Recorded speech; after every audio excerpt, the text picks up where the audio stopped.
So it's Devil's Night, as it were, here in Studio G as we're recording this. Were you known to get into some mischief around the holiday No. season, this Halloween season? No, Halloween was never my thing. You never threw one roll of toilet paper, one egg. Yeah, I threw one roll of toilet paper, and that was the one that I got caught on. And I'm like, okay, cured.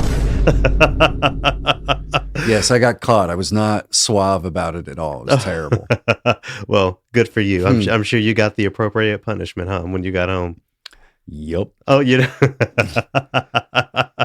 Yeah, no mischief for me on my end ever. Good. Just, lifelong support of the arts, of course. And we love when the arts support us, especially Schubert Club. Since 1882, Schubert Club has been cultivating a passion for music and fosters an engaged community of music enthusiasts through concerts, music education, museum exhibits, and student scholarships. More at Schubert.org and more on a couple of their upcoming events here in a few minutes. But if anything, if I did get into some mischief, and call myself out on the night before Halloween doing some stuff, the punishment from my parents would be to put the bassoon up, or no, you can't listen to your music or whatever. That would definitely be the thing. But, thankfully I was a good little boy. So, Oh, good.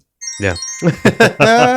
Have you ever thought about any like European, how can I say, like composer costumes? Well, I'm thinking about Halloween, and I'm thinking about, the arts and the holiday. I'm sure there's been some Mozarts or something running around here. Some powdered wig costumes or something. Some sexy Mozarts.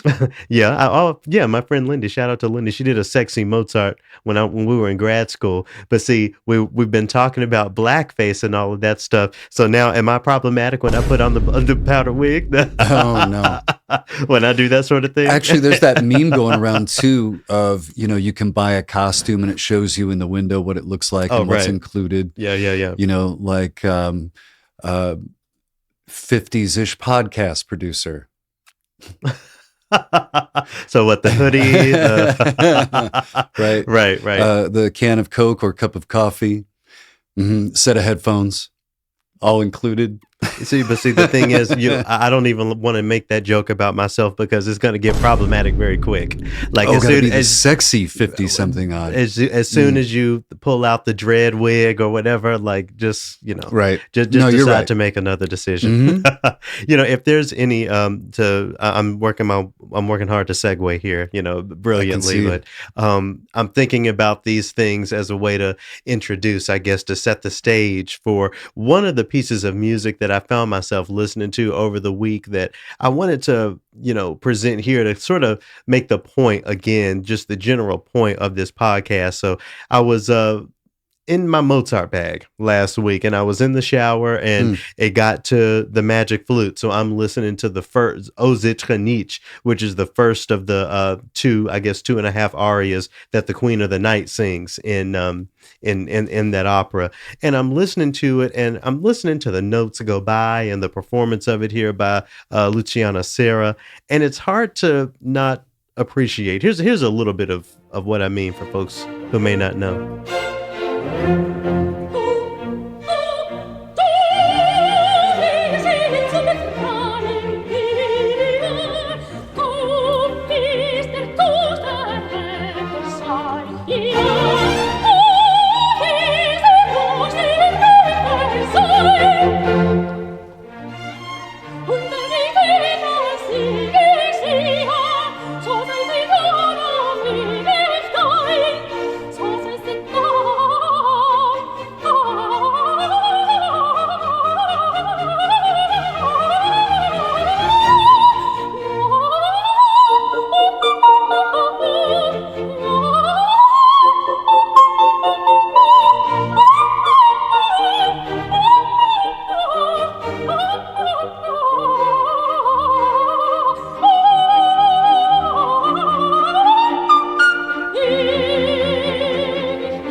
She good. And she is wearing that crown. I mean, yeah. First of all, is that not a Halloween costume? No. But again, the reason I'm bringing it up is because this is some really great music that I found myself paying attention to, and just really getting into just the the genius and the perfection in that Western framework of classical music that Mozart really put on the stage. So, we often talk about in the way that we want to shift the ideas around classical music, this thing about, oh, well, we don't mean to completely throw it away. Okay, fine. There's some great music out there, great music by Mozart that even in my free time I'm listening to and really appreciating. But very quickly, Scott, even pieces of music like that can be connected to the oppressive and problematic systems that we don't have to deal with more contemporary pieces of music or a renewed way of thinking about programming. We have the Queen of the Night there. If you remember, there have been these writings that have been discovered that talk about how the Queen of the Night represented Queen Antoinette in Mozart's eye because of the relationship that she had with Joseph Bologna, Chevalier de Saint Georges, the black fiddle player over there. And he was depicted as Monostatos, who is the Moor in the Magic Flute, singing the aria about, oh, moon, hide your face, a black man, lusting over a white woman and all of that stuff. So you see how quickly we can get to something problematic, even with, music that is, beautiful in its own right. But that doesn't mean that there isn't space for other things that we don't have to dance and tap dance around. It's great music, but even that can be tied to something like anti-blackness. Is there anything in your mind that could be done to update it to skirt that issue in the Magic Flute? I mean, we can change words, we can change roles and characters. And then what trouble do you run into? I mean, I think, again, you can make it completely clean. I've talked about here on TRILLOQUY when I went and saw Carmen, and instead of GYPSY, they were using the word Roma or Romani throughout the super titles of the, so you can do that, or you can find something to stage that doesn't require, like I said, that sort of tap dancing, that sort of dancing around the issue and trying to clean things up and fix things up. And to go back to my original point, it is some brilliant music. It is some really cool stuff to listen to. So where are you at this point? I feel like our thoughts and ideas are always evolving and gaining and maybe losing nuance every now and again. Where are you now? Are we throwing this away or not? Are we throwing Mozart's Magic Flute away, considering what we're talking about here today, right now? Am I? No. Am I personally? Yeah. No, I'm not. I'm not. Are you going out of your way to listen to it at the same time? When was the last time you listened to Mozart in your free time? At the same time, I do not seek it out. Right. That's what I'm saying. So I feel like there's so many different balances. It's easy for us to say, okay, no, we need to hang on to it. But are we actually listening to it and paying attention to it in the first place? I think that's one of the conversations that has to be explored. Serendipitous, the article that I'm bringing in and the podcast attached to it, it dives into some of that in opera. Yeah. So we'll touch on that. And as someone who does occasionally get into some Mozart into his free time, I am not fighting for the tradition. I think there's always something to put in the place, something to explore that's alternative, as brilliant as it is. And thanks to the technologies of Apple Music and YouTube and all of these things, if I really need to go and listen to it, I can listen to it in my own time, and an audience full of people don't have to be subjected to it, So heard. If I were ever to seek out Mozart, now I know that opera was his main shtick or his big love. If I was going to go and seek out Mozart, it would be either the horn concertos or his clarinet pieces. For some reason, those warm me up. Yeah. The rest of his catalog, if it's on, I don't change the channel, but I also don't seek it out. It's just one of those, okay, I listen. So you were talking about my transformation last week, and actually I'm almost drawing issue with it. Well, maybe we'll get into that in a minute, but we're talking about how I am trying to lend more room and maybe considering, I even hate to say it, folks like Gershwin, but No, I don't think that. So what does that look like conversely? Folks like you actually taking the time to revisit Mozart and these people and decide whether or not you actually are interested in fighting for this aesthetic and fighting for this music in the argument to make the case of balanced programming and all of that sort of thing. Maybe you do need to go back to those horn and clarinet works and decide if you actually care all that much.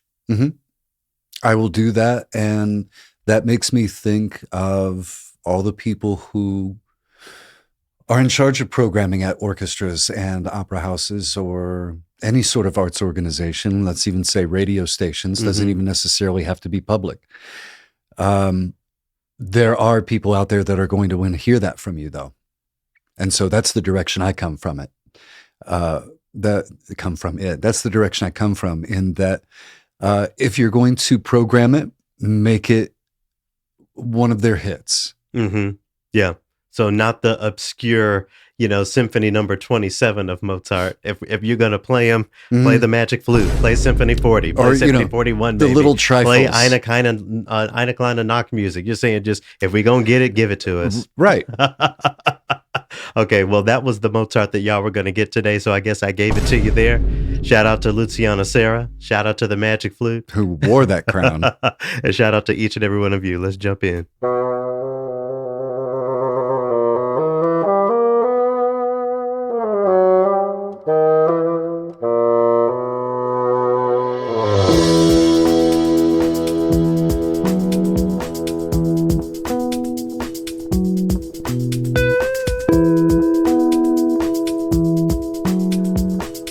I'm Garrett McQueen. I'm Scott Blankenship. And this is TRILLOQUY. Thanks so much for joining us. To returning listeners, thank you for continuing to support this show and helping us make this project grow and grow and grow week after week. We couldn't do this without you.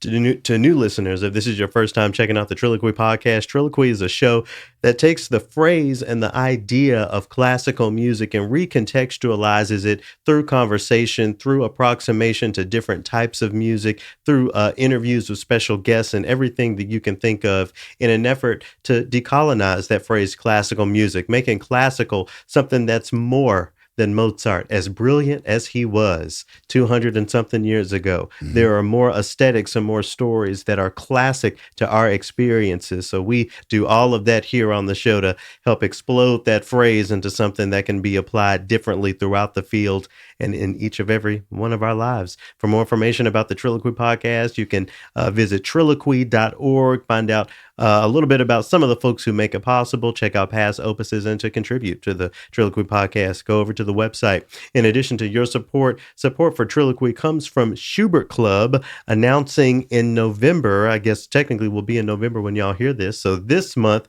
a free courtroom concert featuring the Lumina Women's Ensemble. Lumina is a professional women's ensemble dedicated to the mystery, beauty, and hope inherent in their music. This concert is going down on Thursday, November 10th at noon at the Landmark Center. You can learn more about that at Schubert.org. And as we have been talking about, coming up on November 18th, it's Our Song, Our Story, the new generation of Black voices. This is featuring Damian Sneed on Friday, November 18th at 7:30 at the Ordway, just across the way from where Schubert Club calls home in the Landmark Center. Again, you can get information on those upcoming events and more at Schubert.org. We got part 2 of my conversation with the host from The Score coming up in the third movement. We have a TRILLOQUY that's going to get into, let me scroll my notes here. What are we talking about? Oh yeah, it's going to be Nina Simone. We got to bring up, one of the people who helped codify that idea of Black classical music, because y'all got her fucked up out here.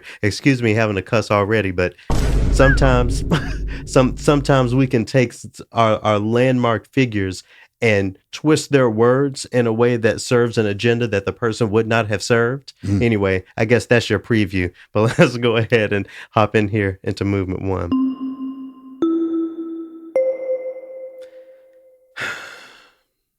Such a heavy sigh. Garrett, talk to me. What is going on, No, man? we're going to save it for the TRILLOQUY, but just to, I don't know, just to, again, offer another tidbit.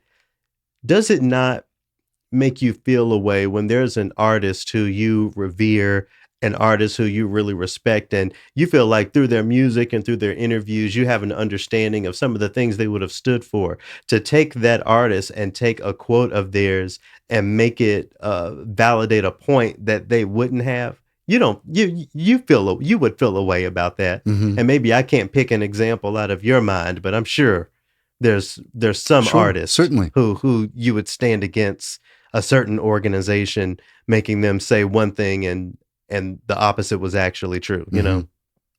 Yeah, I can't think of any off the top of my head, but of course, you're talking about an artist I would stan. Yeah.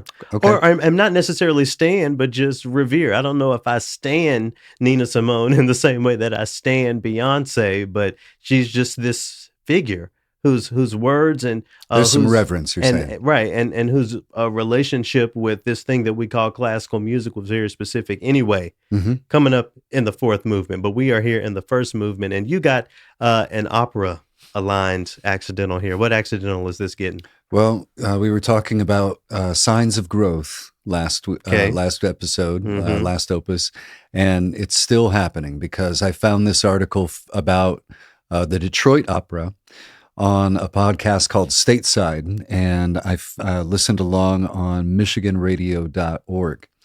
And there was a lot of points that were made in this interview with Yuval Sharon, who is their artistic director at this point. Are you giving this a sharp, flat, or a natural? I'm going to give this a sharp. Thank you for the reminder. And I just have to say that there was a good point made right away in that the spectacle that you and I talk about, or at least that I've talked about, that is going to need to happen for me to go out and to pay some money and be with a bunch of people. And opera's doing it. By spectacle, you mean there needs to be something on fire. There needs to be somebody doing a flip. Yeah. Yep. All this. And I listened to one of our old opuses on a road trip. I want ballet dancers over here and pole dancers over here and line dancers in between. So laying out the things that you need to see to visually engage to get you in the hall. What you're saying is your expectation would be it would not be something visually interesting to you if you were going to go see an opera. No, what I'm saying is that all of this time that I have been saying opera isn't my first choice. It's not something that I really want to go do. Sure. And then I talk about all the things that opera does is what I'm looking for. So I'm starting to think I need to put more respect on opera is what I'm saying, and to open my mind about it. But the Detroit Opera was doing some really interesting things through COVID. They tried a drive-through opera where they put on the production in their parking garage, and you would tune to different frequencies on different floors and see different parts of it, right? There's this new digital aspect, performances happening on green screen and getting really dramatic.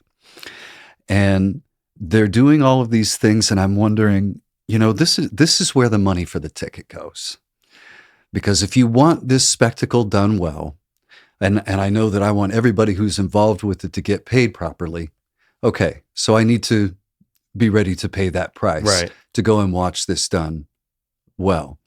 But they're also looking at ways that they can have a different offering, maybe at a different location or a stripped down production, or maybe something all online. And it's a way for you to sample it without it taking a big chunk out of your budget for that week. Right. And we're getting into this interesting balance now, because it sounds like what you're explaining is the economy experience, or the the people who can afford it. You get this, but everybody else will create something for you. It's like this balance between I understand and agree that if I'm going to go and see an opera, I want it to be a spectacle beyond just the music. The spectacle costs a certain amount of money. Am I not participating in a gate kept sort of system by perpetuating the tradition in that way? Yeah, and I was thinking about this as I was listening along, because we already talked about people of color have money. You have to present something that they want to give you the money for. That's the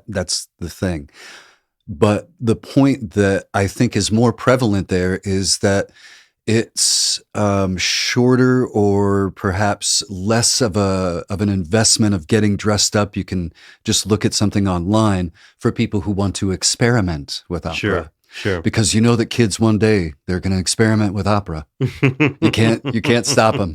I mean, maybe they won't actually. I know. I'm joking. Maybe that's the one thing they don't have to worry about. Them no, doing. but they're talking about addressing changing tastes, and maybe even, dare I say, more youthful tastes of something not lasting 3.5 hours. Yeah, that part. Something in English. We talked before about a few seasons ago about an opera company that partnered up with a production house and created like a serialized version of opera. So basically, that is my point, is I'm going to start paying a little bit more attention and also trying to give a little bit more space to opera companies that are, I don't know what these cost, is what I'm saying, and so I'm not going to bash on anybody for. Pardon. I'm not going to bash on any company for their ticket prices or anything like that, because after listening to this podcast, I have a better understanding of all the things that are going on, that are going in behind the scenes.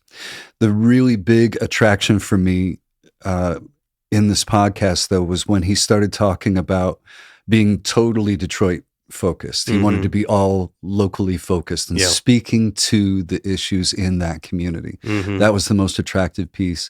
Talking about doing productions in different spaces other than their own. Right. He talked about going and doing a production at a theater that Aretha Franklin used to perform at. So there were people who were going there to see the opera, but there were also people going there because they usually go there and see jazz. Sure. And so that brings in the idea of trying to bring people along, trying to get people that normally wouldn't go to a concert, to an opera, get them in there, yes, but also have something for the traditional opera goer. As we were talking about a few weeks ago, this balance, this dichotomy of national audience or wanting a national reach versus local impact. Do you think that's something that could or should apply beyond the specificity of Detroit opera as we're talking about here? What would it look like? And let's just speak, directly. What would it look like for a Minnesota Public Radio to really become local? Do you think there would be positive impacts or positive opportunities as we're seeing here with Detroit? A lot of these opera companies really work hard to have that national reach. I'm thinking about the Met and Washington. National is in the name. They try to have that national reach. Well, Detroit is going more local. Is there benefit to arts organizations of all types going more local? It's coming down to money once again. When I first started at American Public Media, there were 2 studios pumping all the time. There was local NPR and national, and the only time that the 2 were simulcast was overnight. That was it. Right. And it was hyper local. Everything was Minnesota and mainly Twin Cities focused. And then somebody would quit and they wouldn't fill it. And so that attrition would happen. Sometimes there were more opportunities to have a local presence. And it's something that radio stations across the country have seen for this past year. Donations are down across the country. And there's a real fight for that dollar. Sure. So I don't want to say too much, because I know that there are stations that are just struggling just to keep it going. And they're doing really well. And some of those national services really help them, keep things going on the overnights when they can't afford to, hire an overnight host and all that sort of thing. I get that, but I just think it's very interesting, going back to this Detroit opera story, this podcast that you listen to. If it's working for them, there has to be a version of that other arts organizations and institutions should be considering. Yeah, they go into that a lot. Is it that old question of, is it more expensive to get a new listener or keep a listener? Okay, so they do the same thing, but with opera, because some of these productions take a huge chunk of change to put up. Well, we have the ears of some opera people here. Hmm. They're always looking for information. They're always looking for something that they can, turn into an initiative. So I'm going to ask you, we're talking about opera tickets and all of the competition for the dollar. You got a Friday night, you got a few dollars in your pocket. How many of those dollars you going to give to the opera house? What is the ticket amount? $25? $35? Maybe you got $100. How much money will you give an opera house and a Friday night? Speaking from the economic bracket and the responsibilities that I have. See, you said you're going to be at the Econo show that the Detroit Opera got going on. I'm going to be one of those people. You're going to be stream. They say you can stream from home. It's fine. No, but what is that? What is that price for you? What is the number? It's a good question. I would say I would give as much as $100 a seat. $100. Oh my goodness! Is your job hiring? No, I'm just joking. No, what I'm saying is I would be treating this like a special event. Sure. So this would be, okay. So that $100 isn't something that you're doing every Friday. No. You once a month even. You said you've got the Friday night off and you've got the money for a ticket. Or how much would you want to give? Okay, well, if I've got a Friday night off, something's wrong. Something's right. I don't know. No, you know what I'm saying is that I work Friday nights, and if I have one free, I'm going to make the most of it. You bet. All right. So if I'm going to pay, I said I would pay up to $100, but if I could find an opera company, maybe somebody local that is a smaller company, has something going on. All right. Well, everybody, you heard him. Scott got $100 for one of y'all.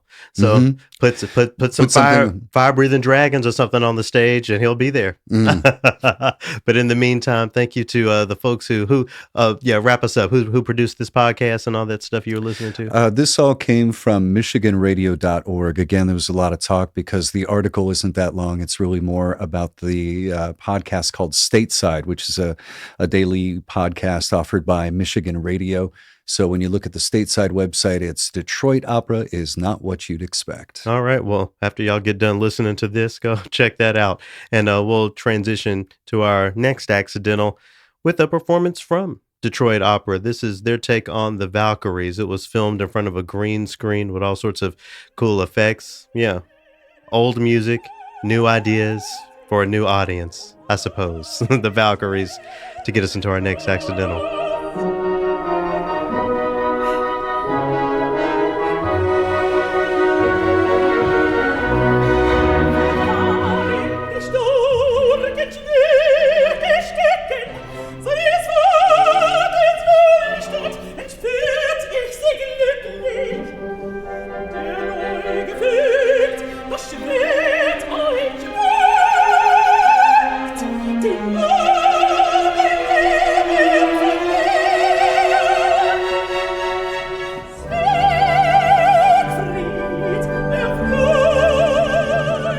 Music, of course, by Richard Wagner.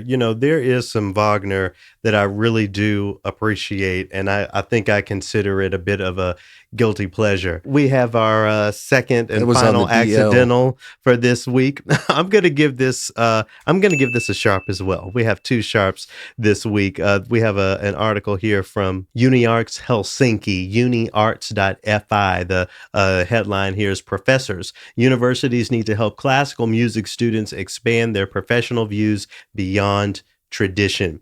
Professional education, I'm just going to read a little bit. Professional education of classical musicians should better prepare the students for diversifying work opportunities in order to thrive as artists in complex society. This article is part of a series about the future of UniArts Helsinki from a research standpoint. It's a pretty long and in-depth article, but the general idea is we're talking about how music students need to be offered more, because at the end of the day, not all y'all going to be sitting on stage playing Beethoven and Rachmaninoff. Some of you are going to have, most of you are going to have to figure out something different and something else. I think we return to this conversation in many different ways, but you must have taught students in your day that you knew would not make it to where they dreamed they would make it, not because they didn't have the talent necessarily, but because there's only one person who gets to be the star radio host in this city at that station, where you have dreams for, and hundreds of people have that same dream. How have you dealt with that in the past? You don't squash the person's dreams, or do you squash the person's dreams? How do you engage those students? From day one, I would teach them, today you might be working at your favorite station, playing your favorite music and loving life. And then suddenly management flips a switch and they change the format. And next thing you know, you're over in Sheboygan at a polka station. Mm-hmm. No disrespect. You are a craftsperson in this business, and you need to be able to go where the work is and put together a break and talk about this music in a way that compels people to listen. So that means you need to diversify yourself. You need to be able to talk about country. You need to be able to talk about hip hop. I told them, start a file right now of notable stories so that you can pull on this when you need to jump on the air. Yeah, things like that. It's interesting that you sort of contextualize it around, you'll likely have to move around a lot because, the music school training is, you probably will not get the job in the first place, much less the necessity to jump around. So do you see that as more of the reality in radio? You'll get a job, maybe just not where you want to be. Mm-hmm. And also think about now how we're also contending with automation and with sort of the Jack FM, the multi-city blah format, that they just play, Sure. All the 90s, the hits. And by the way, I really resent them calling that oldies. 90s oldies? Yes, that, if that's when your era of music becomes retro, you're going to feel away. Trust me. So anyway, Glad you got that out. Even for a while, I worked at a station that was owned by Clear Channel, Yeah. and I was recording breaks into Lincoln from Omaha. And that's a job that somebody down there would have liked to have had.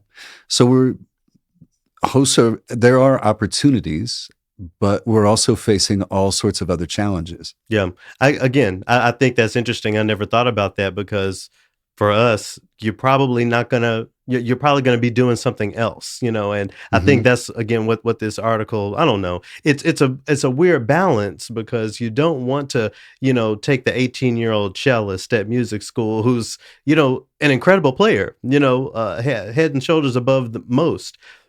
And, a lot of people are like that. So we have to talk more about, and, as this article is pointing out, we have to talk more about diversifying the skills because of the nature of the field.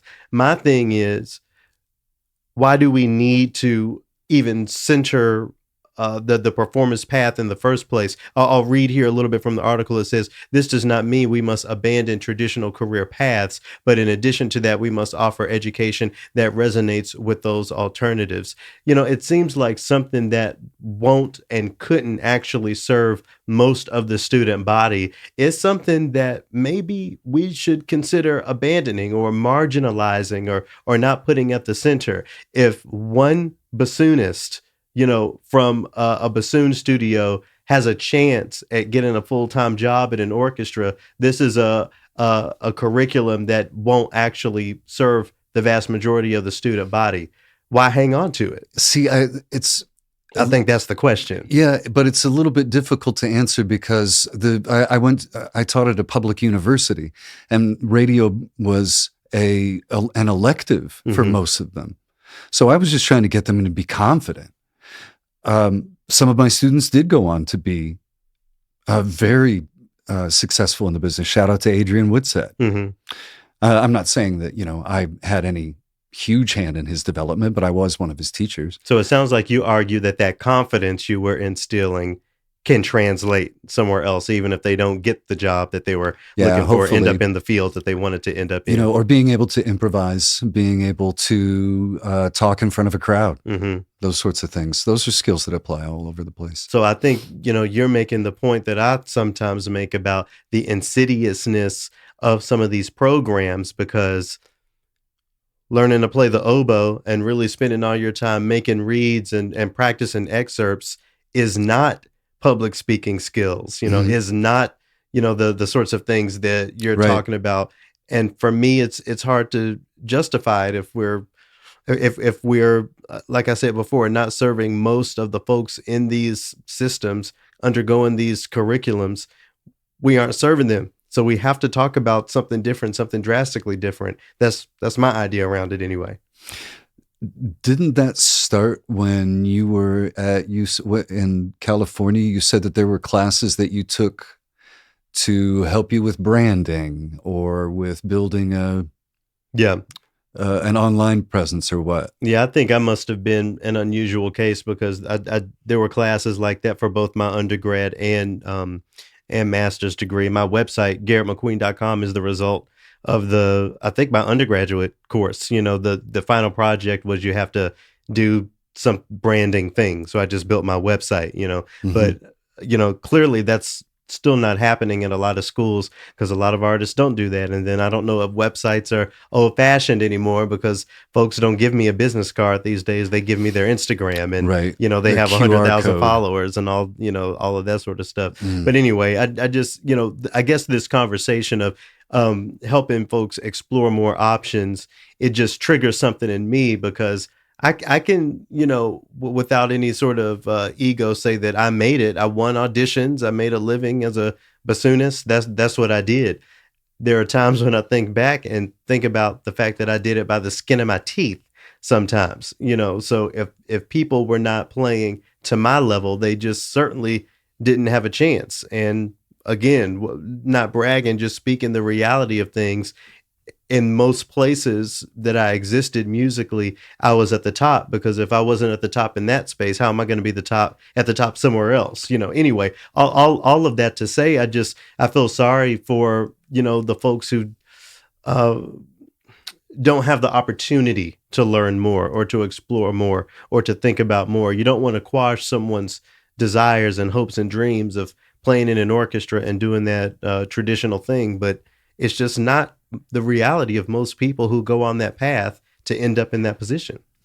But you said everybody that goes into that program has the idea that they will be the one. Why would they go into the program if they didn't think that, Right. So shouldn't it be funded if shouldn't it be there if people are going to pay to go through it? But then who benefits from it? If they don't actually end up in the orchestra seat, so fine, I guess the school, the university won, they got that tuition, but the student didn't get what they paid for. How many biologists end up out knee deep in a pond doing a salamander count? I guess that's a good question. So this issue we're talking about in music, I guess, exists everywhere. You're saying that there's, not all archaeologists end up at Jurassic Park. I don't know. Discovering mammoths. Right. Yeah, I don't know. That's what you're saying. They probably have a better chance from what you're saying about orchestras. They probably have a better chance of being an archeologist than they do a bassoon soloist. And the kids are so good these days. It must be even harder than when I was going through the fire. I imagine so. Another aspect of this, that this reminds me of is getting beyond wanting to even go on the traditional path because you see something bigger. I often these days talk about graduating to arts administration. A lot of, there's been this idea among many people that folks in arts admin fell back into it because they were one of the ones who, one of the most for whom, winning the orchestra job just didn't work out. So you fall back into it. But I feel the opposite way. I feel like, the skills that I've had to pull together that come together for me to have some level of success, in the arts admin world is a testament of graduating up to it. Anyway, all of that to ask you, do you think about getting rid of the concept of getting rid of the ego to take on opportunities in fields that are very impactful, maybe even more impactful than the more front-facing roles, but behind the scenes? That's what not the front-facing thing. That's what I'm working for. That's what I'm working toward right now. And you're absolutely right. It's something that you graduate into, that you step up into, because you didn't go to school to be behind the scenes. That's not what you had dreams of doing when you were a junior or senior. No, and it wouldn't even have been in this format, and it wouldn't even have been with this focus. But it is something that you step up into, because I think that while there are a lot of people out there that have natural leadership abilities, instincts are something that you need to get through doing it. And you've got to get in there and get aspects from a lot of different parts of the business to really get a feel for what it's going to be like to step into an administrator or leadership role like that. You have to get marinated in it and get all seasoned up before you step up, I think. So what you're saying is conductors needed to have played in an orchestra before they conduct an orchestra. Oh, okay. In so many terms, no. Now this is interesting. No shade, but no shade. Anyway, I think that's all from this article. Again, uniarts.fi. It's a really, important thing for us to think about. One of the other aspects that I'll let y'all dig into on your own time is just getting music school students to think about more of the world, environmental issues, desires and initiatives for peace around the world. The world is bigger than you in your practice room, and those Beethoven excerpts, that's another part of the thing. So, I think diving into that could have benefit even beyond what we can imagine, because it's always a struggle, or it was always a struggle for me to talk to people through the radio world about politics and music, when music was always political, but we have this idea that those things should be separate, So if we have more of that interdisciplinary awareness going on with the musicians and what they learn in music school, that can eventually make it to the audiences. That can eventually make it to the radio programming and the delivery of radio programming, what the hosts are talking about. So anyway, be sure to check out this article, and I don't know, keep it real with the young musicians in your life. If I were mentoring a 16-year-old bassoonist, I would do my best. And, I feel like I would be able to recognize if this were a person that I feel like would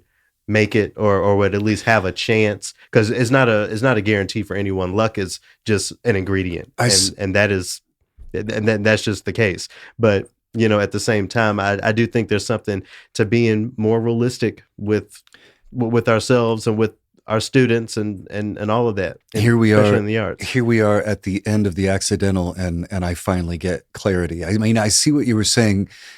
At a conservatory, if you've got a student that isn't going to make it, that isn't even cutting it to be there, then yeah, they should be told, right? But I'm talking about radio students at a public university 101, they're freshmen. But I think it's the same thing, because at the conservatory, yes, every one of the 12 cellos at the Juilliard School Cello Studio are world renowned. When there's an opening in the New York Philharmonic, one of them is going to get the job, so, no matter what level we're talking about, I'm just talking about pure numbers. You could have in your radio course 15 brilliant potential hosts. You could have 100 shitty potential hosts. One job opening is one job opening at the end of the day. I think that's really my point. When I went into Broadcasting 101, I was terrible. How you like me now? Well, I mean, still terrible. I didn't go through any of those courses and still made it to the national. So, so you must have really been bad, huh? Wow. Okay. Also, now you're quiet. Okay. No, it's not enough. I come over here and do this. I got to get my balls broken too. I'm just messing with you. All right. Y'all go check out that accidental. It'll be in the description. We're going to get into the second movement here, since, we're recording this on Day of the Dead, with one of those classics. This is Carmen Gott's rendition of La Llorona, to get us into the second movement here. Ay de mí, llorona, llorona, llorona, de azul celeste. Ay de mí, llorona, llorona, llorona, de azul celeste. Aunque la vida me cueste, llorona,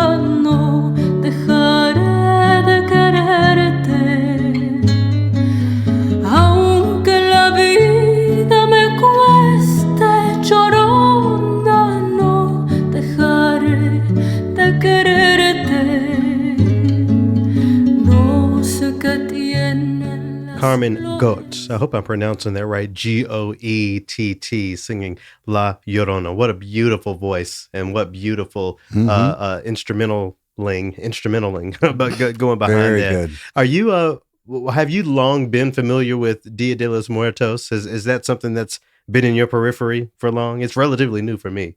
No, here and there, but not with regularity, should I say. Yeah. But I worked on a story for work and had to help somebody write a story about it. So I only recently became more immersed. Yeah. When I moved to Los Angeles, that was the first time I had ever heard of it. There were street festivals and stuff going on October 30th. And I don't know, I thought it was cool. I guess I had seen the skull makeup that people wear that I guess they lifted from Dia de los Muertos. But I don't know. I've enjoyed getting to, have some familiarity with what an ofrenda is, by the way, and honoring lost loved ones, the importance of remembering them and remembering their spirit and all of that stuff. I think it's really beautiful. And of course, the movie Coco that I hope you'll watch. It's a Disney film, but I think it's great. That brought it to a lot of people's spheres as well. So knowing, so we're here in the second movement where Scott and I are going to talk about some music we've been listening to. So knowing now in my life that Dia de los Muertos is a thing, the experience I had last night makes more sense than it would otherwise. So Del and I get home from one of his colleagues' little Halloween gathering, and somewhere in the neighborhood, there is some beautiful trumpet playing happening. And then as I listen a little closer, I'm hearing what sounds like a guitar, and then of course now singers are involved, and it's really incredible. And it sounds exactly like what I would call mariachi. And, again, if I didn't know that Dia de los Muertos was a thing, I would be a little bit confused. But I thought it was just such an incredible experience to, hear that beautiful, there were strings that I heard, just hearing this beautiful ensemble in my own neighborhood, just the music in the air, and how that really affirms what we're talking about here on this podcast. That's classical music. It's not Western European classical music, but that's classical music tied to a classic American tradition, that word America as far as the Americas. And, so anyway, thinking about that and getting to hear some Dia de los Muertos music live and in the moment in my neighborhood got me going down a rabbit hole of other sorts of Mexican tunes, Mexican classical music that, is connected to that holiday. So on one of these playlists, I got to a tune called El Bejuquito by an ensemble here listed as Trio Chicontepec. So just a little bit about this trio. It wasn't easy to find information about them, but I found a website here that says a man named Rolando Hernandez, known as Queso, founded the group, this trio, and by trade was a fiddle virtuoso and a fiddle teacher. So he was so good at teaching the fiddle that people would come to him for lessons and to learn this Mexican tradition. And he ended up founding a group that's, again, known as Trio Chicontepec. It's named after the part of the region that they come from. And the sound of this music, of course, is very idiomatic of what most people would think about mariachi music or Mexican music. But the treatment of the vocals, I think, is just so free and so entertaining. I've been listening to it over and over again and wanted to share it here with y'all today.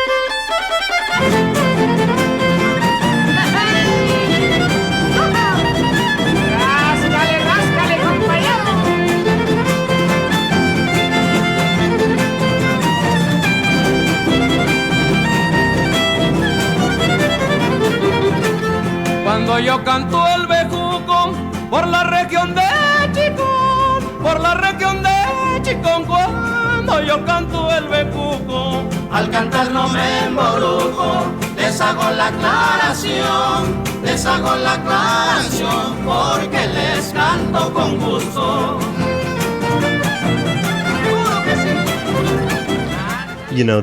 That Mozart we listened to at the beginning of the Opus, that they say that's for soprano coloratura, coloratura being how you can flip and swing your voice. That is coloratura, what we just heard right there. It's just so free and so happy and joyful. And again, Dia de los Muertos, we're thinking about the Day of the Dead and honoring folks who have passed along, but there's not sadness in that. There's joy and happiness. It's one of the great things about Dia de los Muertos is the fact that it gives you not so much of the sadness and the grief. Mm-hmm. There is more celebration, and it's remembrances. The idea that this person has passed, but they'll come back. Yeah, and it's also a holiday that varies wildly on depending where you are in Mexico. Some traditions exist in some places that don't in others. Right. Yes, a very diverse landscape. Yeah, the foods are different. The music is different. There's one region, central Mexico, is on like a flight path for monarch butterflies.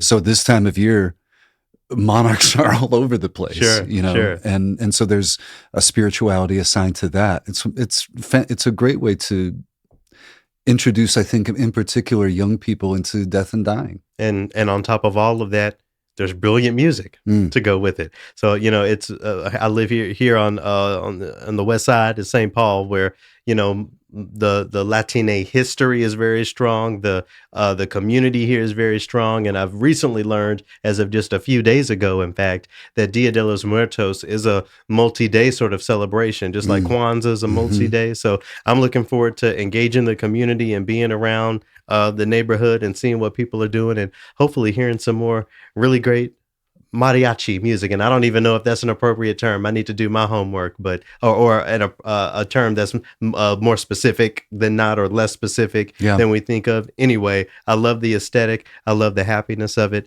and I love that I through experiencing this in the moment in my neighborhood, discovering for myself El Bejuquito by Trio Chicon Tepec. Here's a little bit of the closer of this song to add a little bit more to it, add a little more salsa to the conversation. Piensas que no sé de amor, sí, porque me ves chiquito. Yo soy como el bejuquito, naciendo y echando flor, naciendo y echando flor. Yo soy como el bejuquito.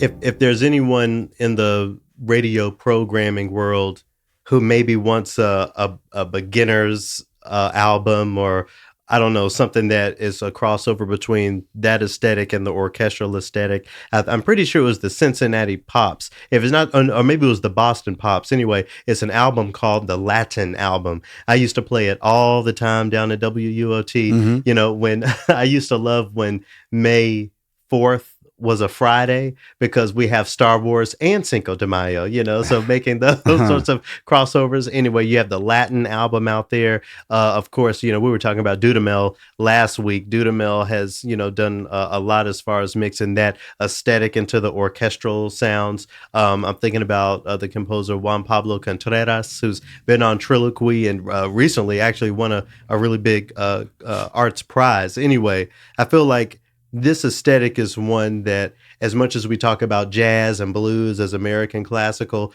this is very much that as well, at least from my perspective. And every opportunity we have to bring it into the conversation of classical music, I think we should. So that's where my mind and my spirits have been on this Dia de los Muertos. Hope everyone is having a continued wonderful holiday for the season. All right, what you got this week?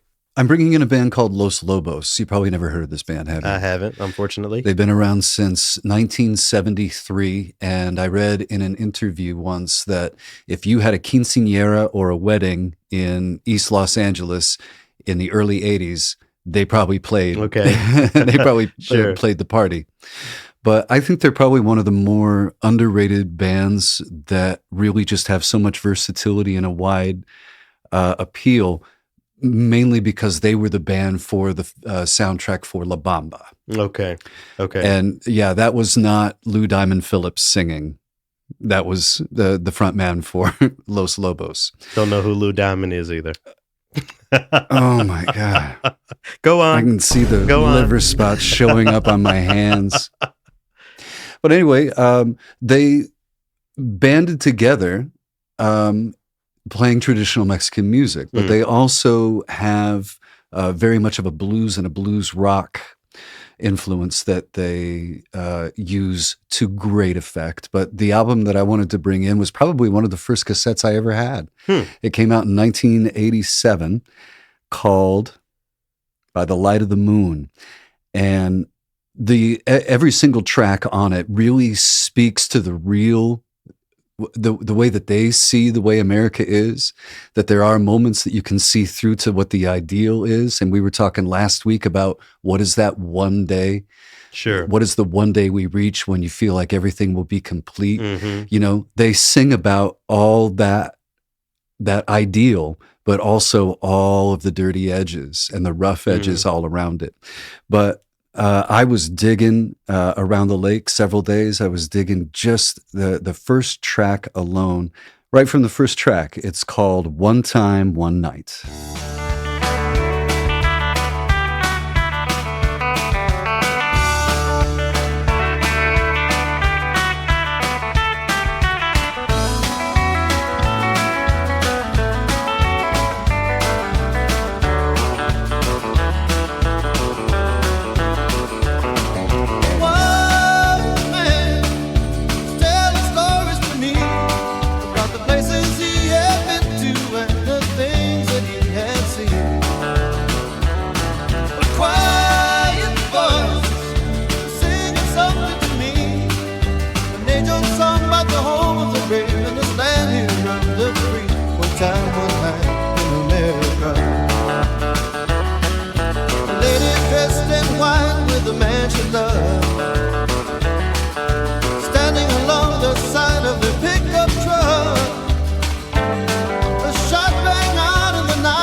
And I think this really proves the diversity within marginalized communities, because that is not an aesthetic that I would expect to hear from a group called Los Lobos. It sounds very Southern to me. Very, I guess Mexico is even more South than, but very Southeastern United States, very twangy, very, I would even use the word country, even if that's not the appropriate term. Interesting for me to hear this. That's great. Wow.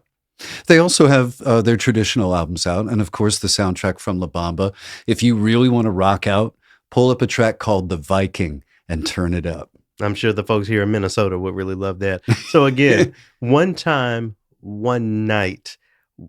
What is it about it that sort of juices you? You have a very eclectic palette. This specifically, this sounds like one of those. Remember back when I said if I heard a twangy guitar, it sounds like You know, what is it about this music? What heartstring is being pulled when you hear that sort of aesthetic? Or is it the story of the band that you connect to, or what is it? A little bit of both, but also just this album was when I got it, I was at a very impressionable spot in my musical development, or my development of taste. There's something about the train feel that it gets. It feels like it has a motor, like it's perpetual. Los Lobos, shout out to them. Thanks for letting me go on. Yeah. Well, I'm giving y'all another 1, 2, 3 punch. This week in the third movement, I have back Rocky Lee and Paige, hosts of the Score podcast from Minnesota Opera. I'm sharing with y'all this week part 2 of our conversation, where we get in this week. Lee is talking about the necessity to serve a more diverse population, not just something that can be done or should be done, but something that must be done. Again, we're talking about Los Lobos and that sort of more country aesthetic being aligned with Mexican history and Mexican communities in Southern California. So, the diversity of the different communities is there. And as those communities grow, so does the need for so-called classical institutions to serve each and every one of those communities as they are and how they come to the space. So that's where the conversation gets kicked off. And we're going to get into this conversation with another track from The Score as brought by the Fugees. Did you happen to listen to any more of the score since last week. We were kind of talking about a couple of the tracks. I went back. I put on the vinyl and, was reminded of this sort of American classical music. And yeah, I mentioned to you that I'm not familiar much beyond what the hits were. Yeah. So toward the end of the album, I have the vinyl, and the one I have anyway, it's four-sided. So on that fourth side, on that D side, you have some of those tracks that and you will recognize, but they don't get the shine and the attention that some of the singles got. So I want to share one of those, at least what I would consider one of those from the album to get us into the third movement this week. It's actually the track titled The Score. We get Wyclef in the opening here, giving us the magic, and we have Lee jumping us into the conversation between myself, Lee, Rocky, and Paige with his own magic. Hope y'all enjoy here. Last time I settled the score, ripple to the rum to the ripple, single. But the times I come in triple, blah, blah, with the heater to your head, now you dead. White left don't give a ooh if you're dead. Rack, let me attack just like a black cat. You in the wrong neighborhood, check your map. Ooh, you gotta go for backup to do what you gotta do, so you'll be back with Francie. You trader in your crew's my foo. He put poison in my tea and killed the toe, but I'll be back with centipede. I'm on some new technique, drunk in bamboo. I'm taking on crews. What? Competition, stimulation for the rap man. Losers, check your tutors as I'm sucking on your girl hooters. Don't play macho cause you got the gun, so cause if you gotta reload, man, time I settle the score. Too many MCs, not enough fight. Ready or not, here I come. Soldiers.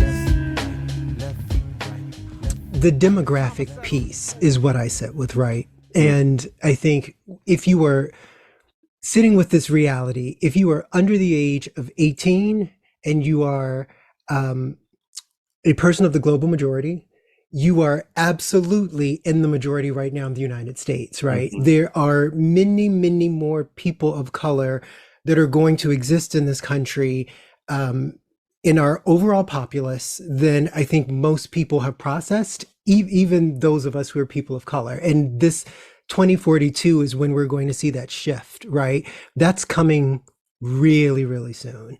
So I think part of where I sit with this is that the time for opera to have started thinking about what it means to be in service of a much more diverse population was like 1975, right? Like we should have been thinking about this a very long time ago. And now we're just in a different moment. And I think if we don't start anticipating what that means, there will simply not be enough people in our current target demographic to go around to sustain most opera companies. And the choice that we're going to have is whether or not we are comfortable with this art form and all of its potential disappearing.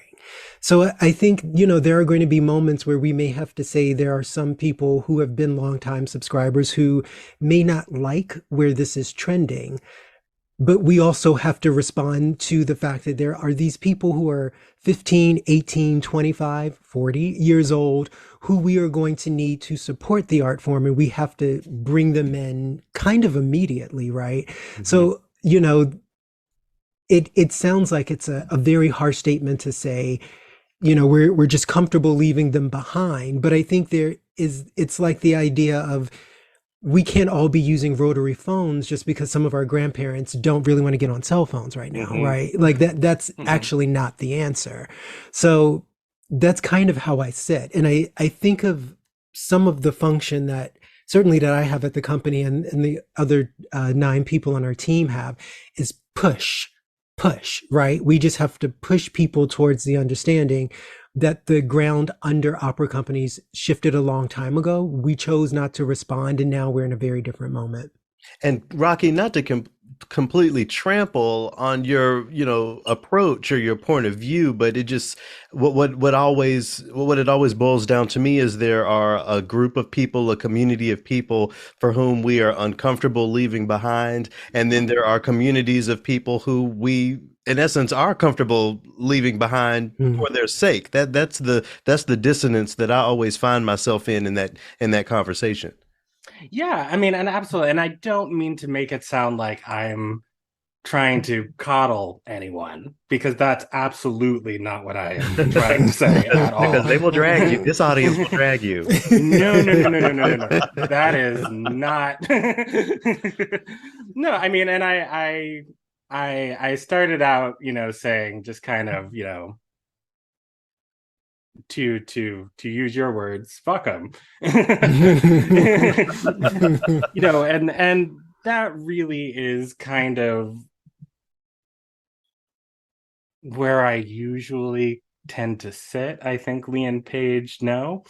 But I do feel as though if there is a way that we can reach out to those folks, I think, we should certainly at least try, but recognizing that, yeah, to Lee's point, at a certain point, like, we're all just gonna have to upgrade to iPhones. We can't just we can't be using these rotary phones anymore. And especially if we as a company, as an industry, if we want to survive, millennials and Gen Z are, you look at the demographics, you look at the data, they're the first generations that are becoming more liberal as they're getting older, and they tend to, spend money with companies that align with their values. And so what we have to do is we just have to be out and proud and loud with who we are and what we stand for. And, like I said, there are just going to be people who are just not down with that. And we can't sit here and beg and plead for those people. Like, please don't be racist anymore. We promise we'll be good. Like, that's not what I'm trying to say. What I'm just trying to say is that, like, if we can have a conversation with those folks and we can, get them to come into the opera house and see what we're doing, hopefully it would change their minds. But if it doesn't, right, because I will never be good, so I can't make that promise. It's no. never gonna happen. So Paige, among the world of initiatives that have been put out there to connect with more diverse audience members, is this podcast, is The Score, the podcast that you help lead. Talk a little bit about the development of The Score, and I'm really curious about how it's been engaged internally. I mean, I guess you don't need to read any memos, but is the idea of a podcast hosted by 3 Black people something that, Minnesota Opera jumped right on, or was there some convincing that had to happen? It's funny. I think when we first started talking about the podcast, I had thrown it out there.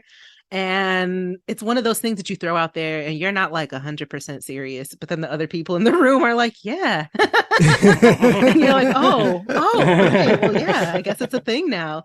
And I know for me, I think noticing like part of the dynamic, even as you all were talking about like younger folks, one thing I think about is how often the news cycle moves and changes and how quickly, and the things you want to talk about and it feels like they're gone a week later. I like the idea of a podcast where, we could talk more, we could have more of those conversations that maybe don't fit into our show schedule, or don't fit into the marketing, or that's not what our blog is talking about, focused on right now, or those kinds of things, but that are definitely important to, the tone of the industry overall, getting to comment on what we're seeing. And I know I really wanted to talk more with the amazing artists and administrators that I was encountering who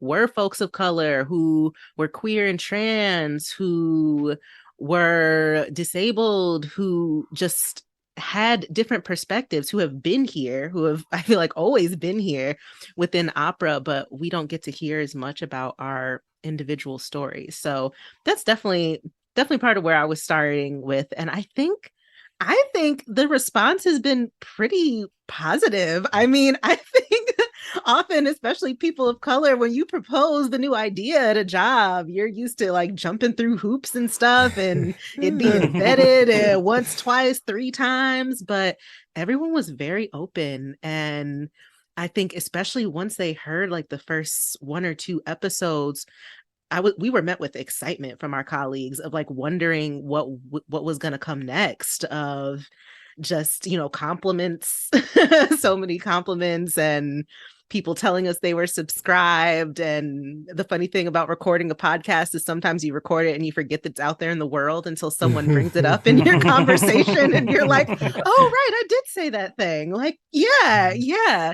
So I'm really grateful for how folks responded and how we were encouraged to run with it.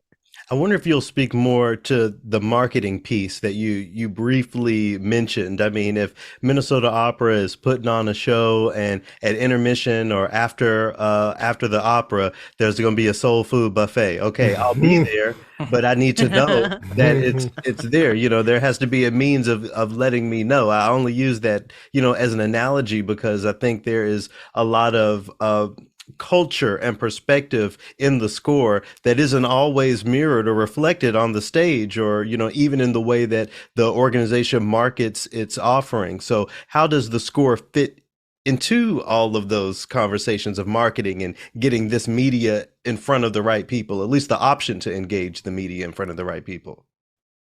Yeah, I'm gonna speak a little to that, and then I'd love to hear Rocky and Lee's perspective and people who are currently there. I say what I observed happening with the score was people being even increasingly interested, I think, in the things that we did have on stage or do have on stage that are speaking to something else than like white dominant culture. Mm-hmm. So I think it was people becoming increasingly interested in the interview with the one Asian American singer who was on the podcast, and maybe they're talking about that more, or they're getting to hear from that artist who maybe was in one of those typical A operas that we talked about, nothing new that we haven't heard before, but now they're getting to hear that person's perspective as the artist creating it. They get to hear like, okay, well, what do you think actually about seeing more people of color in this? What do you think about Madame Butterfly? What do you think about how many times Porgy and Bess has been the one Black opera programmed? And so I think we talk about those things, and it helps to open things up with, I think, just with ourselves on the podcast. I'm always learning from people, definitely within the company. I know while I was there, like it did spark conversations with our colleagues at the opera, with people working maybe outside of the company, but that are closer all the time. Folks would say, you said that thing, or you had that guest on the score that made me think of things differently. And I think maybe in the future, we want to do this, or we want to do that differently.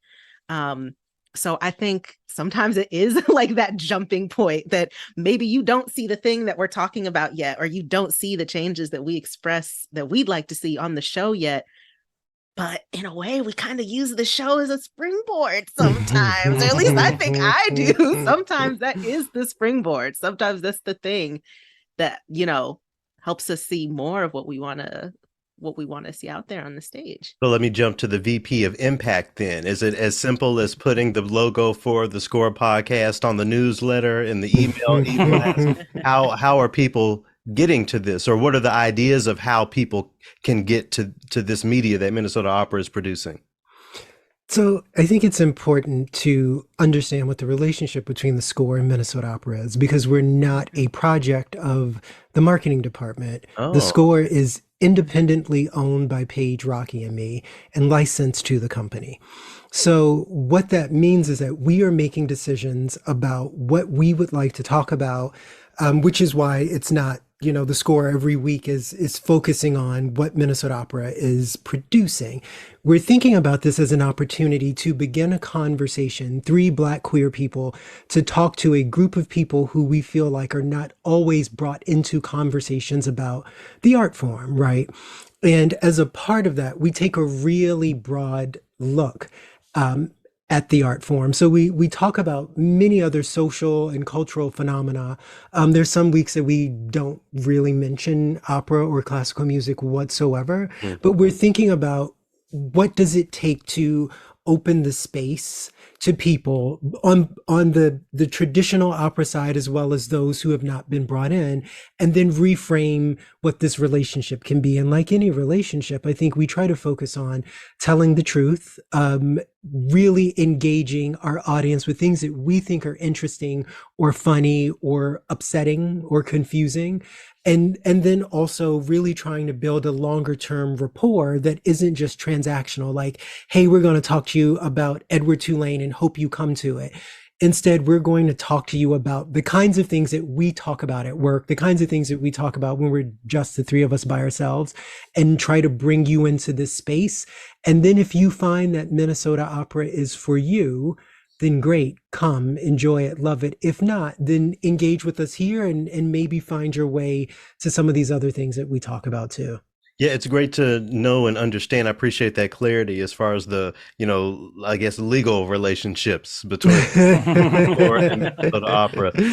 Rocky, with everything that Lee just said considered, is there no pressure to shine a more positive light or lean a little bit more toward inspiring people to engage Minnesota opera as opposed to, being critical of it? Do you not feel that there's a balance there, some sort of dance you have to do, or as soon as you turn on the microphones for the score, you feel completely free to offer whatever you feel like offering?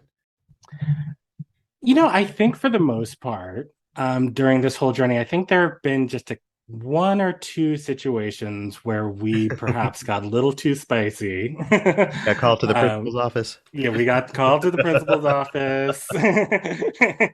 And, it was like, well, maybe we shouldn't talk directly about that person or that situation. But that really only happened, I think, once or twice, unless I'm misremembering something. And it was very early on during our run. So for the past year and a half, really, it has been us turning on the microphones and just being our full queer, Black, authentic selves. Because I don't think the show would work any other way. Mm-hmm. And especially since we are licensing the show, it's ours. So, you're not going to tell me that, like, I can't sit here and talk about how I actually feel about, Queen Elizabeth dying or something like that. Like, I'm sitting here and I'm having a conversation with my two colleagues and friends, and we're actually trying to build trust ultimately with our audience. And so that means being vulnerable, being open, being really honest and true about the way that we feel about things. And sometimes we don't agree. Sometimes we don't feel the way about a thing that people might expect us to feel. And, people might write us letters or give us a bad review about that. But one of the things that has been really nice is we have been sort of given this freedom to just sort of express ourselves the way that we want to express ourselves. And, as good as freeing as that is, sometimes it is a little bit scary because you do sometimes feel like you're up on that tightrope, and that feeling of like, am I going to get called to the principal's office? And we have had lots of conversations where it's like we will go in on something. Like, there's one time we went in on Lena Waithe and that show, that horror show. The three of us just went in, and then we stopped recording and we were like, was that too spicy? Oh, let's take the weekend and think about if that was too spicy. And then we came back on Monday and was like, no, that's how we feel. So, if we get in trouble, we get in trouble, and that's fine. So, Paige, in building these relationships and establishing this trust on a broader level, on a systemic level, what do you see as the role of the so-called outsider, as the person who's not in the organization but has impact for the organization? It seems, from my perspective, you would feel the pressure to be even, more trill, if I may use that word, even more fiery, because that's not your principle, that's their principle, right? You know what? That is very real. There was a part of me that was just like, oh yeah, am I off the hook now. Does this mean I can just while out? But no, not at all. I feel like if anything, I am able to zoom out in a different way more. Now that, the opera isn't my everyday work. And I think I see the connections between like the larger like cultural and societal dynamics like a little differently now. And if anything, like I can definitely understand like wanting to protect Minnesota Opera's relationships. And at the same time, I don't like tiptoeing around stuff. I don't like tiptoeing around stuff. And I know my co-hosts. I know Lee and Rocky don't either. I know they do not. And so I would say at the most, with some topics, I know to approach diplomatically, but still honestly. I think I'm pretty good at doing that dance between diplomacy and keeping it real. Yeah, I'm getting better at that dance myself. So hats off. Takes practice. So among the many things that folks have been talking about, discussing, debating in opera is skin darkening makeup, and I've made a point to keep this subject, this idea going on the TRILLOQUY podcast with guests, week after week. I've had some great people to discuss this with. Karen Slack has, an opinion that's slightly different than Lemmy Pulliam, who has, a very interesting opinion, without continuing the pattern of just digging in what we believe on an issue like this and really being unchanging. Lee, I wonder if you think there is a way to move the conversation forward. I'm never going to think it's okay to use skin darkening makeup. There are people of color even who don't see that as an issue. What's the next step? What's the way forward? I think if you find yourself in a situation where you need to alter the person's race for them to be able to execute a role, then you have not cast the role properly, right? Or you have not formulated on what the piece is, right? And I think there are probably some pieces we just don't need to do right now. And who knows where we will be as a society in 15 years, and we may be thinking very differently about certain things racially. But I am completely 100% against the idea of blackface or yellowface. I think it's incredibly deleterious. I think it really hurts kids. It confuses lots of things, and it's damaging to us as a society. And I don't see the point with it, right? And I guess just as a brief addendum, I think with certain works, you should be able to have enough imagination, right? There's already this huge suspension of disbelief. I mean, people are singing for 3 hours, for God's sake, right?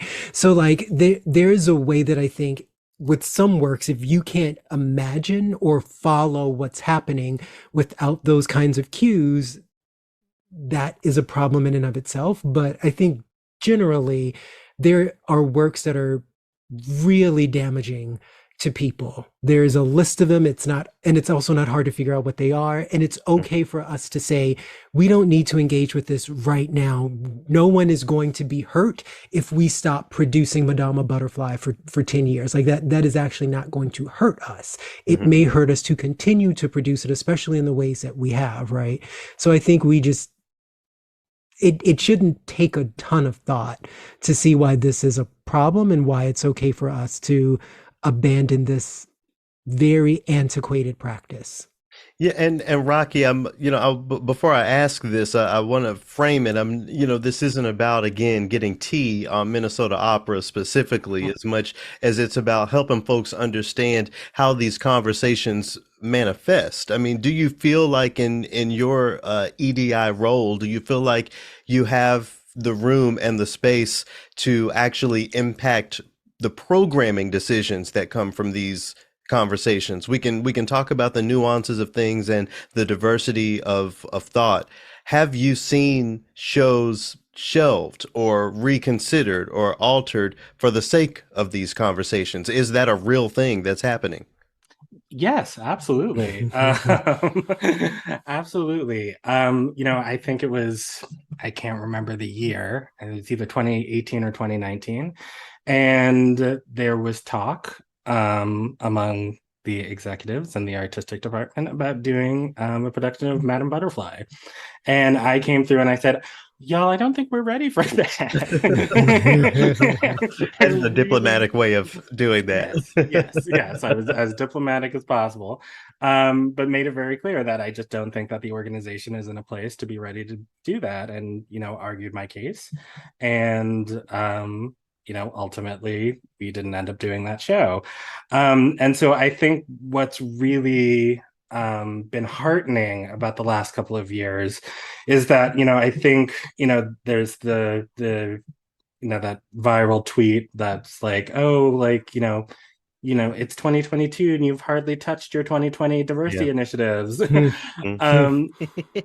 And I don't think there's ever going to be a moment where like we're hanging up the mission accomplished banner and being like, that's it, like equitable opera 24/7 all the time. But what's really lovely is that we are in a place where even if everything that I'm suggesting or Lee is suggesting, because Lee also like has a huge say in the programming, and is a huge part of those conversations as well.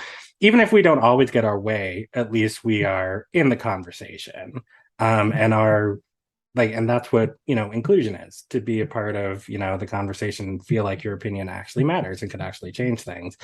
But I think more often than not, and I think that's part of what this show is all about, is us getting our thoughts and our opinions out there, and people are listening, and people are, and we are seeing changes in the organization as a result.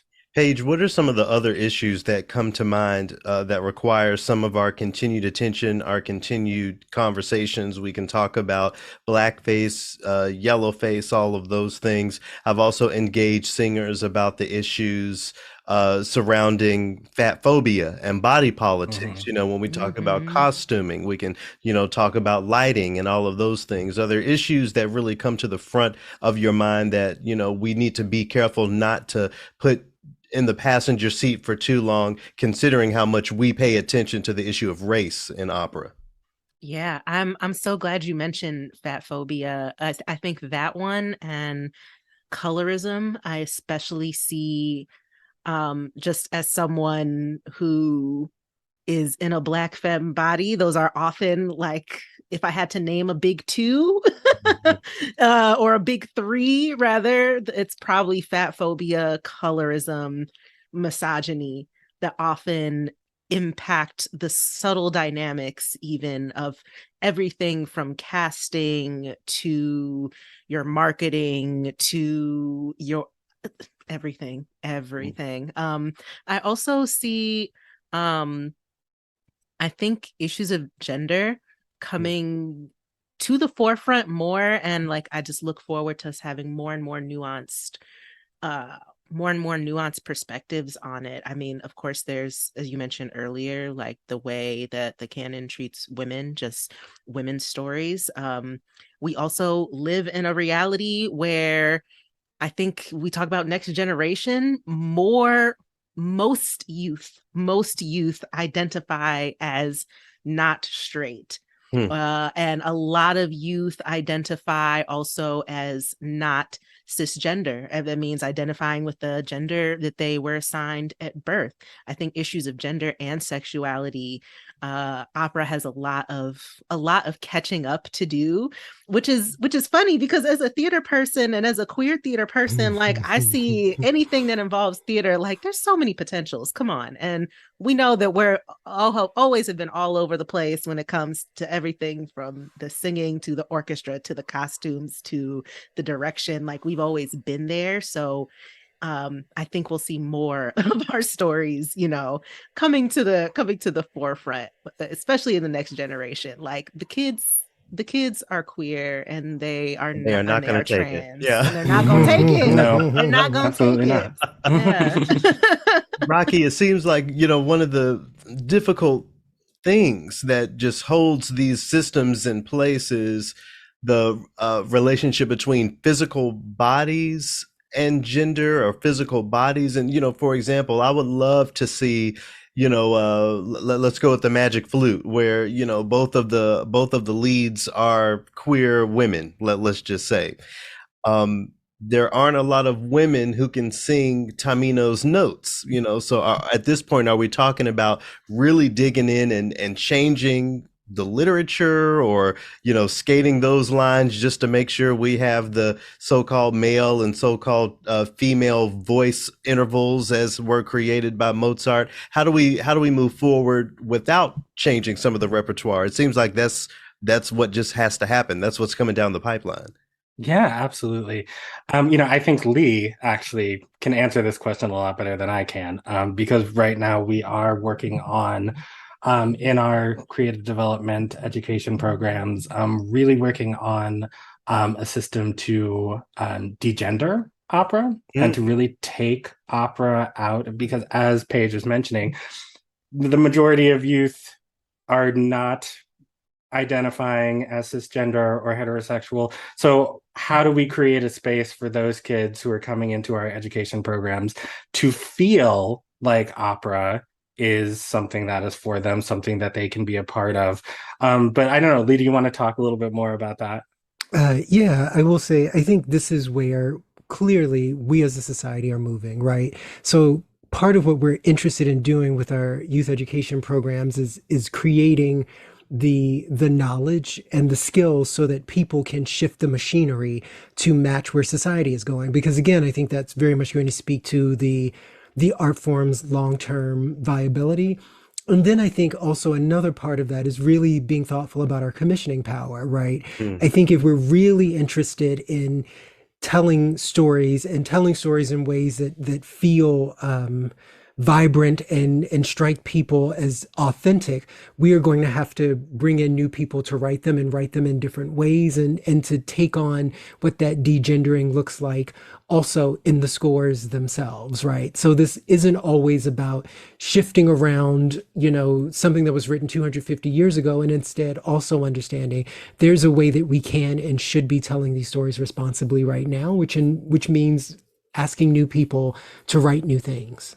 So I know that both and is the best way. I'll say the best way to approach things moving forward. With that being said, Lee, do you feel like we're talking more about creating and platforming new works, or taking the old works and making them fit, kind of to loop us back to one of our earlier conversations? I mean, I think it's going to be both, right? And I think where this gets complicated is that there isn't, because the audience itself is diverse and we're talking about responding to a diverse audience, there are going to be different things audiences want to see. There are going to be some folks who are really going to want to see, I want to see, a completely degendered Magic Flute or La Boheme or Tosca. And then there are going to be a lot of other people who are like, hey, I would love to see an opera about a West Indian family in New York City in the early 1920s negotiating that moment, right? And I would love to see that opera. Please, somebody write it. So I think there has to be the space for both. Opera is a generative art form. So the idea that we're never going to revisit things that have been produced for decades isn't realistic. There are too many people who are invested in that. But the idea that we can move forward without introducing new stories that reflect the sensibilities, the interests, the histories of other groups of people is also not healthy. Yeah, because I have ideas for the three ladies. If we're talking about an ungendered Magic Flute, there's some things that I have envisioned for sure, and that could definitely, bring in different cultures and ideas, and just, drum up some excitement. I also really believe in, the opera written by the Black queer woman at the same time. So I think at the end of the day, I can agree that it's a balancing act, and ultimately a both and. Paige, as we wrap up here, how can folks learn more about the score? How can they support the show? What do you need from the people to keep that thing going? Yes, yes, yes. Well, you can check us out if you want to see all our episodes and stuff and all our tea right there. You can go to mnopera.org/the score. There you will be able to see our episode page, but also you can catch us on just like any podcast listening device app that you have. We're on Apple Podcasts, we're on Spotify, The Score, Minnesota Opera. There are unfortunately other podcasts named The Score. I tell people look up The Score, Minnesota Opera, and you'll get exactly what you're looking for. And the artwork's unmistakable, so you'll know it's that part. If you don't see the Fugees album cover, it's the wrong one. Rocky, what can folks look forward to, or how can folks learn more about what's happening at Minnesota Opera? Maybe stuff that, you know, someone like me might care about. Oh, yeah. I mean, go check out mnopera.org. You know, Instagram, Facebook, Twitter, all those places at mnopera. And yeah, check out, I guess, Edward Tulane when it opens on October 8th. Okay. Wordway. Great.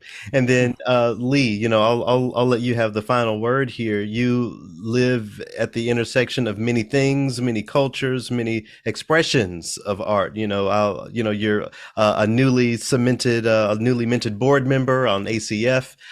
You know, shout out to them and congrats to you for that. You know, you're doing so much and you have your fingers in so many different pots.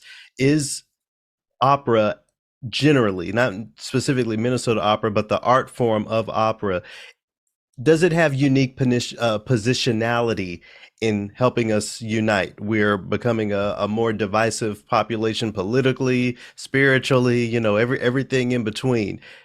Does opera have some of those keys? Does opera have some of those remedies?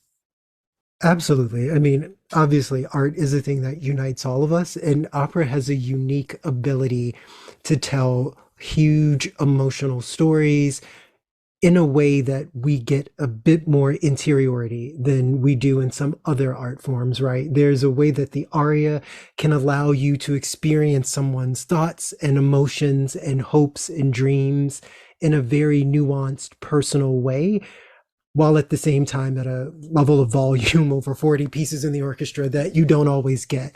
And I think the more we can bring in people into the opera as creators, as thought partners, and as audience members who are demanding to have their own experiences shared in this medium, I think the more we're going to be able to do to make opera into something much, much more democratic than what it is right now.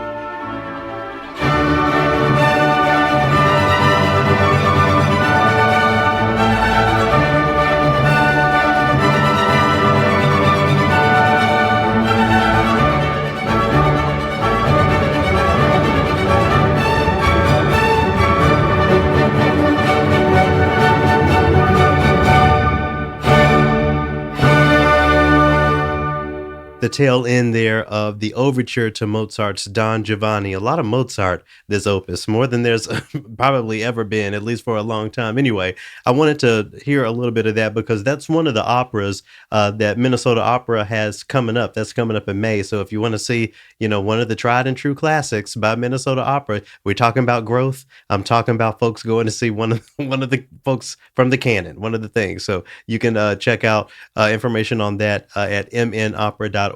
Do you happen to know the story of this opera, Don Giovanni? No, I don't. So it's an opera, long story short, about a playboy who is going around all over Europe, and all these women are getting upset. Yeah, and you know, and he gets his due at the end of it all. So with that being the story, despite the fact that it's Mozart, is there a version, some staging, or some approach that would interest you? We have a story about, you know, a playboy who gets his due. Is that, or you want the playboy to get away? That's the story you want to see. Why put that on me? Anyway, I'm asking, there's some way for that sort of thing, that sort of story to be staged to catch your interest, to get your $100. You said you have $100 for the opera. I feel assaulted. I don't know. There's plenty of politicians that have gotten caught with their hand in the cookie jar. So if it was the story, but you know, Don Giovanni is obviously dressed as insert politician or insert celebrity. Clearly. That's the sort of thing. Mhm. So I'm really trying to hold your feet to the fire. That's going to get you $100 because remember you said you have $100 to go see an opera. You asked if there was a staging that would get it, Right. not does the opera get it outright. Right. No, exactly. Because we know the opera outright does not. So now we're talking about what is the spectacle, that's going to be tied to this story to get you into the seat. So you're saying there is something that they can do, huh? You're saying it's possible. You didn't give me that option. So holding my feet to the fire, yeah, there would be some version of that would get me to pay $100. Okay. Well, let's see what Minnesota Opera comes up with in May. And maybe we'll go and see, Scott got $100 and we'll go see Minnesota Opera's rendition of Don Giovanni. Can we get a ticket for that? Yeah, we can definitely get a ticket from that. I'm not sure where we'll sit. That's the thing about it, because the boxes, I think they cost a little bit more than that. I'm not going to sit in a box. No. See, I like to sit high because I need to see the orchestra as well. I need to see, but I don't know. Anyway, how much money do you have for a ticket? If you said $100, fine. I'll put $100 in too. No. What would your reflexive reaction be? See, if you're going to buy a ticket. Okay, because I was asking you about different stagings. I'm thinking about the Don Giovanni character. I'm thinking about Drake. So Drake in that character's role, I don't know. Maybe I got 1,000. I need to see that. But we didn't talk about special casting. No, but I'm using my imagination. See, I asked you if there was a certain staging, so that's the staging for me. I need to see a celebrity on the stage. Okay. But even just, with the tried and true and wonderful singers that they get over there at Minnesota Opera, I would match, your 100 with my own to go see a production of this opera. But again, I guess we'll see what the stagings are. Maybe they'll put out. See, now we're talking about marketing, what sort of content you're creating to tease the event. So there's all sorts of stuff that's required to get a different audience in front of, this most classic of operas. Anyway, shout out to Rocky, Lee, and Paige. Shout out to Minnesota Opera. It's been great to dialogue with them. Looking forward to more collaboration. But we're getting here into this fourth movement, the Trilloquy movement for this week. And we're going to jump into it with a little blues, another genre of American classical music as brought by Nina Simone at the Montreux Jazz Festival. This is just a classic. I mean, if you haven't just sat down and watched this video, you don't know Nina Simone. You haven't seen her interact with the audience in this performance. You haven't seen her at one point in the show. She begins to play and she's like, hey, you girl, sit down. Sit down. I guess she was trying to go to the bathroom or something, but the poor girl had to sit down because when Nina Simone tells you to sit down, you sit down. Anyway, this is the Backlash Blues as performed by Nina Simone at the Montreux Jazz Festival to get us into our fourth movement this week. Mr. Backlash, who do you think I am? You raise my taxes, freeze my wages, send my only son to Vietnam. You see what happened there? You give me second-class houses, second-class schools. All colored people in this country got to be second-class fools. And it's true now. That's the truth now. It's true now. Hey, but I got something on you. I know how. Backlash Blues. I mean, we have the groove of it. We have the evolution, even at that point, of the blues, because that's not the banana, that's a different type of blues. And then the timeliness of the lyrics, talking about Vietnam, of course, talking about race rights and Black power. She was always talking about. Goodness, great. Do you know that tune? I don't know Backlash Blues beyond this performance. Is that one made famous elsewhere? Or? No, I've not heard that one. I'm sure it is. Yeah, right. I'm sure it is. But Nina Simone really brought that, and she brought so much to the world. When I think about Nina Simone in conjunction with Trilloquy, I think about her codification, at least for me, of the phrase Black classical music, really affirming that blues and gospel and all of these things that she would bring to the stage as American classical, as Black classical. And, that has helped free my mind from certain constructs and schemes, over my education, or the results of my education, and to get me to think about things differently and to help other people think about these things differently, so her activism, the music that she brought, and so much, just the person that she was, I will always be a fan, and she will always be someone I revere. Okay, I'm scrolling social media, and from Classic FM, there's an image of Nina Simone with one of her quotes where she says, "Once I understood Bach's music, I wanted to be a concert pianist. Bach made me dedicate my life to music." Okay, it's innocent enough and it's fine. But the reason I get an attitude about it is because I feel like there's a certain messaging that's coming forward, and they're using Nina Simone's words and Nina Simone's legacy to put forward a message that I think is stretching the context of this quote within her life towards something differently. She said a lot more than Bach made her want to dedicate her life to music, even about music and even about classical music specifically. Do you not think that there's a certain type of agenda or an attempt to look like something or be something in taking a quote from Nina Simone, this pro-Black activist that we know, and, just siphoning all of her life down to Bach is great and he's the reason why I dedicated my life to music? I don't know. I think that's a little, dare I say, inappropriate. Did she say that?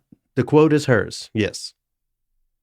Well, I'm not going to bash anybody's experience or tastes or anything like that. And I see what you're getting at, that they're using her to uphold say some sort of Bach, some sort of a canonic right ecosystem. Right. This is why we say we can continue to platform and play Bach, because even y'all's favorite Nina Simone said that she loves Bach. So y'all need to shut up because she said she loved it. So we're going to continue to play it and platform it. So something she said being used to another end, which might be antithetical to the spirit of what she said.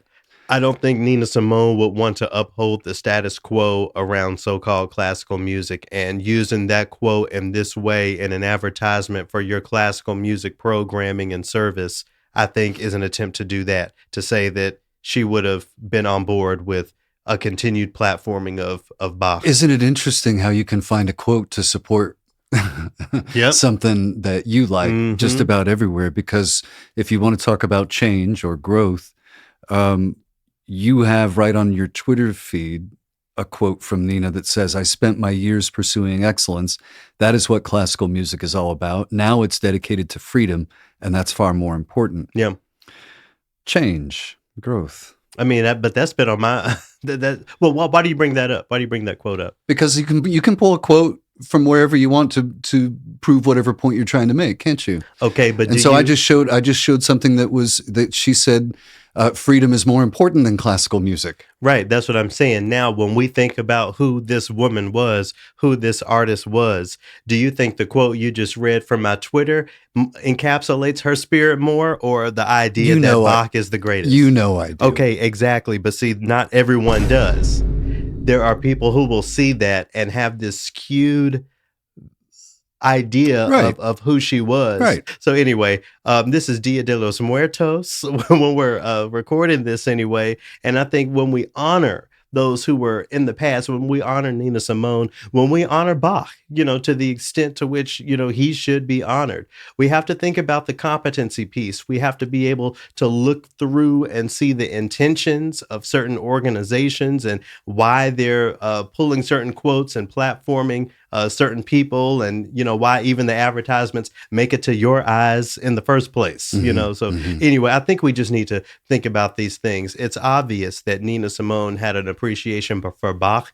I think it is not obvious that the appreciation for Bach matched with the barriers to the field gave us this person who I just don't want to be misconstrued by lifting those sorts of quotes out of context. So, go listen to some Nina Simone. go watch some of her interviews, and you tell me. I'm giving you my perspective, so now you become more familiar with Nina Simone, and you tell me whether or not you think, once I understood Bach's music, I wanted to be a concert pianist. Bach made me dedicate my life to music. You tell me whether or not you think that appropriately encapsulates who she was as an artist, as an activist, and a person out here trying to fight for Black freedom. We have to make sure that we're giving space to the whole person, and not just what somebody can use out of a Black person's mouth to justify something else. So go ahead and soundbite me. I'm sure my words can be mixed that way. You think that hasn't happened? But be sure to include Scott's as well, because you know what, he's sitting here with me. So if I'm problematic, he's problematic as well. All right. Thanks, y'all. See you next week.